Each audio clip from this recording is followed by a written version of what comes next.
Alright. Fucking Momos, we're back. This is the Backlash portion.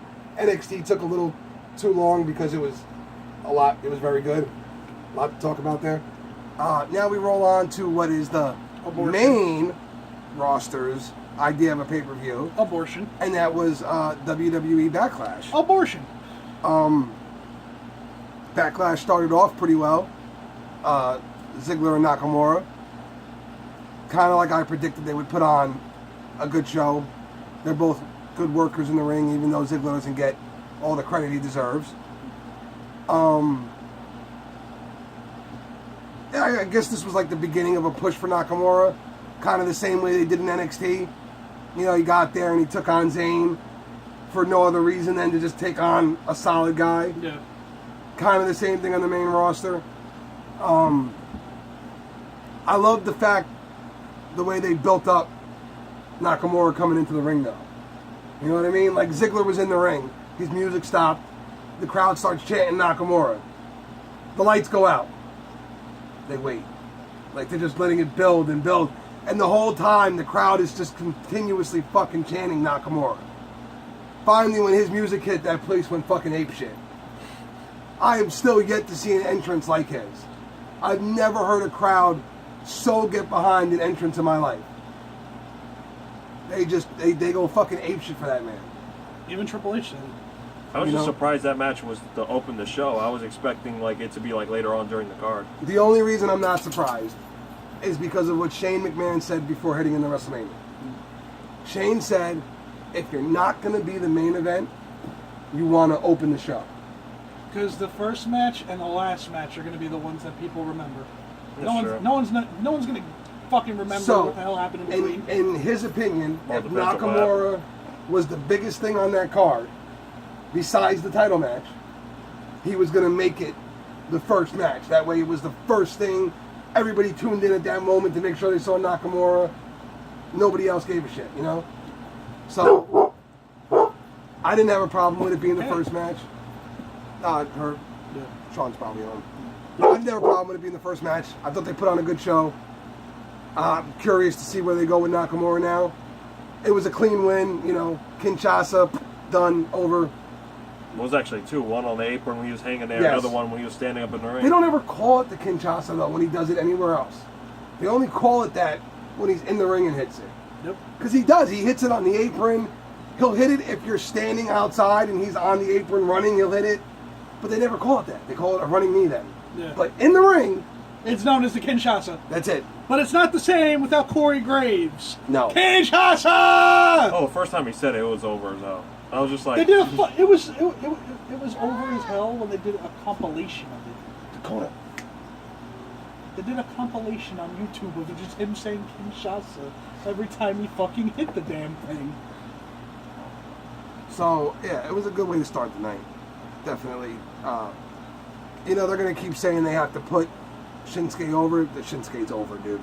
He's already over. He's so goddamn over. Like, it's ridiculous. You could take them in tomorrow and say, we're giving them a title shot. And nobody would care. They'd be happy as shit. They'd be fine with it. I'd be So, fine with it. From there, it was... What the hell was it after that? Was it the women's tag? No. What was it? Was it the tag team title match after that? No, I know it wasn't tag titles. Actually, I think it might have been tag titles. I cannot for the life of me remember Yeah, fuck it, let's just wing it. the actual order of things here. Well, hold on. What were the matches? You had Shinsuke, tag title match, women's match, Harper and Rowan, which I forgot about, AJ and Kevin, and Randy and Jinder. And you also had Rowan and Luke. I just said that. Oh. That's about it, I think. So I think the next one was the tag So it match. had to be the tag title match that was next. So yeah, it was tag title match that was next. Horrible fashion police bullshit aired once again for some reason. Well, if you think about it, police versus gangsters. I mean, Did you just say that? punchline. I'm ashamed to be related to you right now. Horrible fashion police bullshit again. It really. Out came Compton. full on. You see? Easy Gangsters versus police. Say it again. I'm throwing something at you. Fuck the police. Do Okay. you get it? No. Shut up. Hence why fucking the Usos won, you bitch. You ain't gonna do shit, Nick. So the Usos come out full on Compton. They're out there. You know, they had Tupac playing in the background. They were raring to go. Day one is H. You know, they were good. And, you know, Breeze Dongo comes out, and you got Tyler Breeze with the mop. It's bad when, out of the whole match, the mop was over more than anybody else. No, I remember when he came out with the mop, I'm just like, is Kenny Omega going to sue him for like the whole cleaner gimmick? Copyright He infringement. mopped the walkway. He got in the ring, and he mopped the ring. And then when the Usos tried to come after him, he picked the mop up and he actually shoved it in Jay's face. The only thing that was funny about that match, that actually was legitimately funny, was when he threw the jacket out at JBL and they got the Fire Bradshaw chance, and also when they just hurled him into the fucking crowd and he landed face first in the chairs. Shut up. There's not much to say about this match other than Breeze Dongo, you got your shot, and They're gonna take it at the next pay-per-view, though. I unfortunately, I do think they're title bound just because They're over. it's a lot like Edge and Christian almost, the way they used to be. With that stupid, it was so stupid, it was funny. Yeah. But the way they're going with it, it's just like... I don't find it funny at all. I don't. But I get it. You know, they're doing the freeze frame. You know, like the 5-second pose. Yeah. You know, Fashion Police and all that. I get it. You know, and I mean, you know, hey. Now, if they did something similar to Edge and Christian, like come out every week with like some weird fucking idea that randomly just got over with the crowd, like when he came out with the mop. They're going to keep doing the Fashion Police thing, dude. They're not stopping. I know. That's the fucking... It's not ending anytime soon. It's really not. It's stupid that it's accumulated to that, but... Shit happens.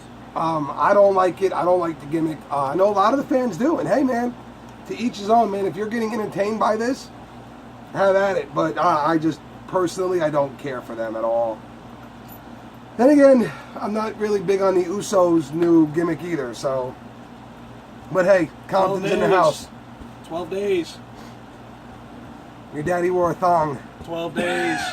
He shoved his ass in grown men's face. 12 days. You're not a gangster. He had dimples on his butt. 12 days.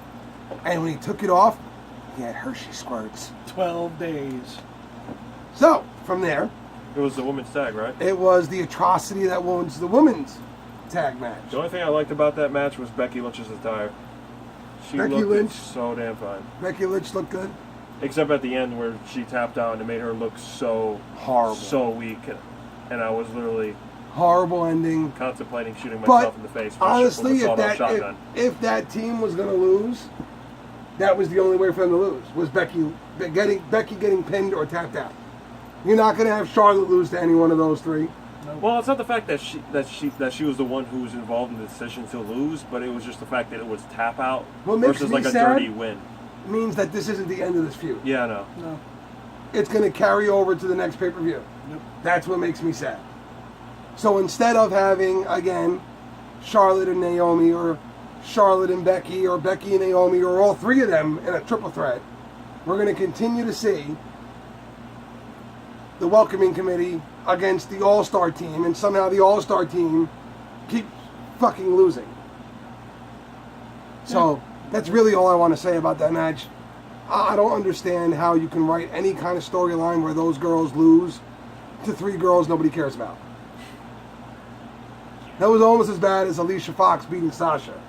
Like, that's the level it's on. Well, that... Now, we'll go to the match that, in my opinion, stole the show, except for the way it ended. AJ and Kevin, pardon the pun, fucking phenomenal. These two in the ring are great. I mean, they were fantastic. You know, Kevin Owens is, you know, for a little fat boy, he can move. And AJ's just, I mean, I haven't seen a bad match with AJ Styles attached to it since he got into WWE. But, you know, you get this great match. They're working, they're doing their thing. Everything's going really well. For it to end with AJ's foot trapped in the fucking announce table. Yeah. What the fuck is that? V count out. Why? They could have ended the match when he went for the forearm and lost his balance and just hit it with a powerbomb and ended it there, but... Well, no. first of all, and credits to the Taz show real quick. I was watching the Taz show the other day and like Taz said, how does it hurt AJ to lose to Kevin Owens? It doesn't. No. Kevin's been Universal Champion. And also... The longest reigning. Longest reigning and a shitload He's of beaten other Rollins. accomplishments. How many times he's beat? It does not hurt AJ To lose to Owens. to lose to Owens in any way, shape, or form. I would have been fine with AJ falling on the, you know, phenomenal forearm and Kevin grabbing him up real quick. Boom, pop up power bomb, match over. I'd have been good with that. But to have it end with his fucking leg wrapped up in some wires? That's not the first time AJ's lost like this. No. Remember him and Ellsworth for the contract? Yeah. Him being caught in the fucking ropes? Come on. Really? This is getting old now. And you ruined a great match. Yeah. And now on to the I just shit my pants moment. I think I know where this is going. Because that's the fate. Oh no, wait, we can't go there yet. Hold on, time out. So, in the middle of this whole card, there was a match everybody forgot about. Yeah, the bathroom Harper, break. Rowan. I got up, went and got something to eat real quick. Came back, it was over. I don't really know what happened except that Luke Harper won. Anything else to talk about? The only thing that was a little slightly interesting is how like Eric Rowan was going for the match before like his mask before the discus clothesline, almost like he had something in it he was going to use to his advantage, but not knowing what it is, there's really not much more to talk about on that. Okay. It was just interesting. It was the Wyatts without Bray, and it was stupid. That's a good way to Short, sum it sweet, up. to the point. Yeah. It's kind of like, you know, jelly without peanut butter. What the fuck's the point? So now, on to the I just shit my pants moment of the night. You know, that, you know, oh shit, what the fuck did I just see moment. That, you know, he just hit a little girl moment. That somebody just ran over a dog moment. The moment that you're not going to forget. And it's going to be burned into your retina for the rest of your life.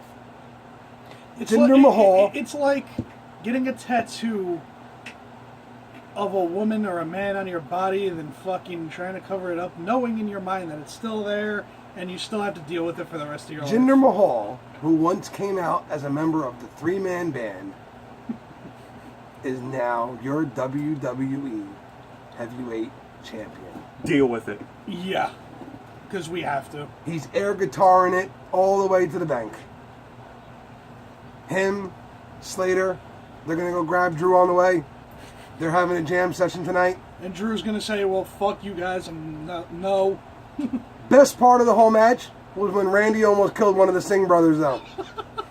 Fantastic. Randy launched his little ass in the air, walked away. Oh, shit. Looked back, make sure the kid isn't dead. It was great. That little fucker, I saw him flying in the air, and it looked like, you know, Mark McGuire just hit a home run. I was like, holy shit, he's going to die. He's dead. His career's over. Randy just killed him. You can see it on his face. He's like, I botched that. I mean, the ending was atrocious, though, because it was the same end from It's a SmackDown. SmackDown. Same exact Literally. thing, except this time Randy hit the DDT. Yeah. On SmackDown, he didn't hit it. This time he hit it. Gets up, and he's all, and then Jinder comes, and that gay-ass slam, and match is over. Yeah, he just hits him with a DDT, goes right back to the arm, then like Ginger just that hooks was him it. up for Dream Street and hits it, and that was the end. So Jinder Mahal's your new champion, folks. Like, that's it. And congratulations to Jinder, man. I mean, years of getting shit kicked in your face, and now you're champ. That's definitely shocker of the year so far. I mean, Besides shit, besides the heel turn, I take if nothing else, he's getting a paycheck bonus for now, at least. Yeah. You know, I mean, listen, Jinder, I mean, fuck, man, Jinder Mahal's champion. I can't fucking There's no way I can rationalize this. I kind of predict that was coming. Well, I mean, honestly, looking at it from a WWE's perspective, they didn't really have a choice but to give him the title. Yeah. You know, everybody talks about how they force-fed us Roman Reigns. Yeah. You can't say shit when it comes to this. We were You fucking literally force-fed Force-fed Jinder Jinder Mahal. They shoved a funnel down our throats and fucking stood on top of that bitch and kicked him down our fucking throats. They really kind of did. Okay? So when it came time for this match, it was kind of like, after all that, we can't just have him lose. No.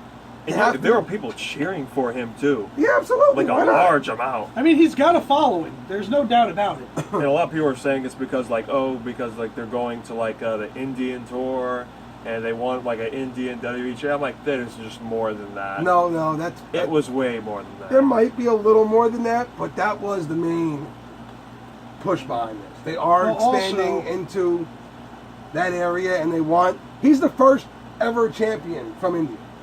Like straight from the motherland. He's the first one. That's a big deal, man. Like, he's going to be...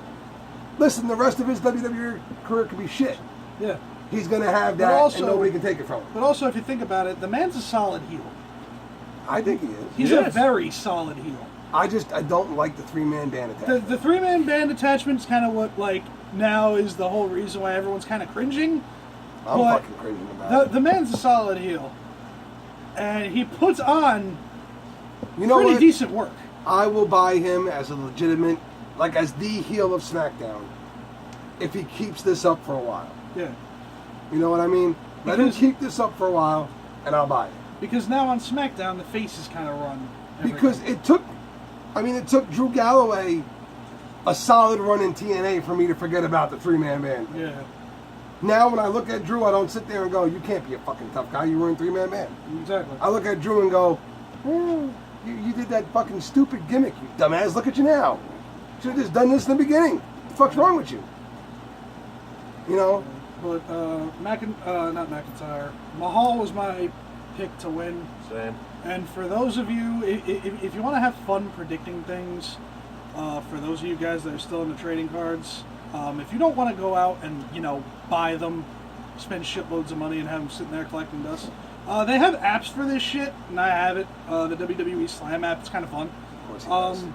Yeah, Of course he does. yeah. Me and Brandon have it. It's kind of fun. They come out with prediction cards. You predict your character. They give you coins for it. I picked Jinder Mahal. I picked Kevin Owens to win. I picked Overall, my picks for that night, Breezango to win. even but though that I didn't called, happen. I called you fuckfaces, I messaged you and told you we should do a prediction show, and I got blown the fuck off by these two jerk jobs. I was in What do you PA. mean, too? I was in PA. I didn't get no text message. I don't was- have your phone number, dick face. Yeah, you so didn't I ask for assume it. when I text him that it's getting to you. I was in PA. I don't mean was shit, at a Jackback. previous I engagement. was Yeah, at the Knights. I can make good insults too. I was at the Knights doing a cleanup, and I said to him, before I even went there, I said, we should do a prediction video for Backlash. Doesn't answer me. Now I'm at the Knights. I'm like, come to the Knights. We'll do it here. Like, I was almost done with the cleanup. I'm like, just come here now. We'll do it while I'm doing the cleanup. I'm in PA. Okay, I'm going to be here for a while, though. I was driving home. I even texted him an hour and a half later and said, I'm still here. I was still on the road. Will you shut up? You get any louder than that, I'm going to stick my foot in your fucking nose. Think about how uncomfortable that'll be.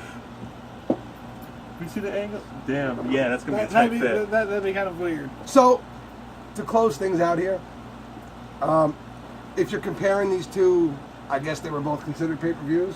Yeah. NXT First one more than the second. shits all over Backlash. Takeover was 100 times Yes, better than Dakota. Backlash, in my opinion. NXT pay-per-views are better than most of the, pretty much all of the main rosters. The only thinking matches about that it. were worth anything on Backlash: was Owen Styles. Owen Styles, Nakamura, Ziggler, Thank you, Dakota. and Randy versus Jinder for the shock value. Yeah. That was about it. The match itself was not very good. So I think that's about it for Backlash. Right? I think we're pretty done. much. You know, Come here, hey, Dakota. Jinder Mahal's your champion. I How's think your it- life now? A little bit shittier, right? You know what? Deal with it. It'll be okay. Don't worry about it. Tomorrow morning, we'll get up. SmackDown will be on, and Natalia will come out and look fucking stupid, and you'll feel better about yourself. Good night, I- folks. Yep.